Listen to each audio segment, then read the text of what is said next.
Krakow, with its 760,000 inhabitants, is a lively city and Poland's #1 tourist destination. Despite growing car ownership, Krakow still has a very sustainable modal split, with approximately 60% of all journeys being made by cycling, walking and public transport. The last version of local transport policy, from 2016 to 2025, developed according to SUMP principles, includes 4 main strategies concerning parking policy, among many others supporting sustainable development of the transport system. These are enlarging the paid parking zones on street, creation of multi-level off-street garages to reduce demand for on-street parking in the area, actions to manage and limit parking on streets and on pavements, development of parking networks consisting of park and ride and bike and ride, especially connected to tram and train networks in the vicinity of the 3rd and 4th ring roads. A good example of the last strategy is Bieżanów Park and Ride and Bike and Ride Station. The main target group is commuters from the nearby municipality of Wieliczka, who can park here and switch to public transport.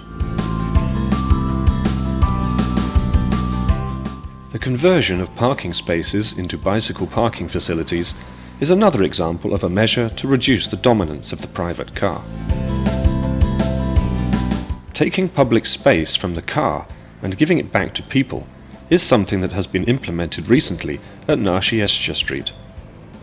Before, pedestrians were forced to cross the street via an underpass so as not to delay traffic.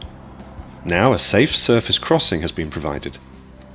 Additionally, 1 lane for cars has been converted to space for pedestrians to avoid crowded public transport stops.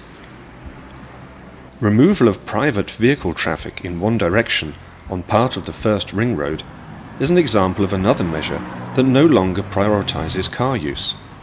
Private vehicles have to make a detour, whilst the street remains fully open to cyclists, pedestrians and public transport.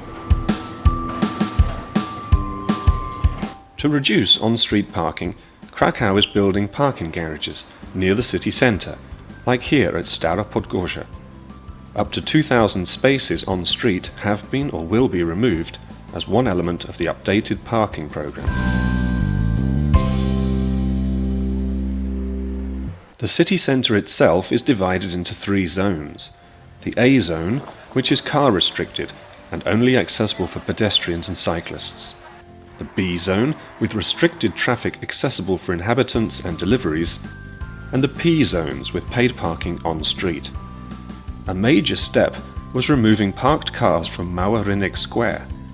Now it's used as a public space and from time to time for public events and exhibitions. Parking space management and paid parking has existed in Krakow since the late 1980s. Currently, the paid parking zone in Krakow includes 29,000 parking spaces, and in the strategy it is planned to expand the parking zone over time. For many years, it has not been possible to increase parking prices beyond 70 cents per hour, as this level was set by national law. But this changed recently in the areas of paid parking. Revenues from paid parking can be used for transport, as they count as municipal income. Following the principle of the push-and-pull project, a percentage of the income from the paid parking zone is earmarked in the new city budgets as funding for sustainable mobility modes. This is currently set at 20%, but will soon rise to 65% of the net income. It covers mainly promotional activities, but also infrastructure and equipment. One of these promotional activities is the campaign Cycle May, in schools where children and parents are encouraged to come to school by active modes.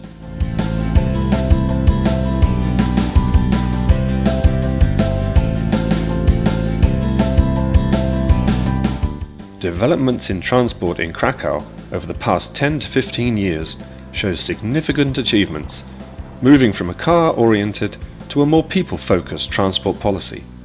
So much so that Krakow can act as a good example for cities of its kind in Central and Eastern Europe.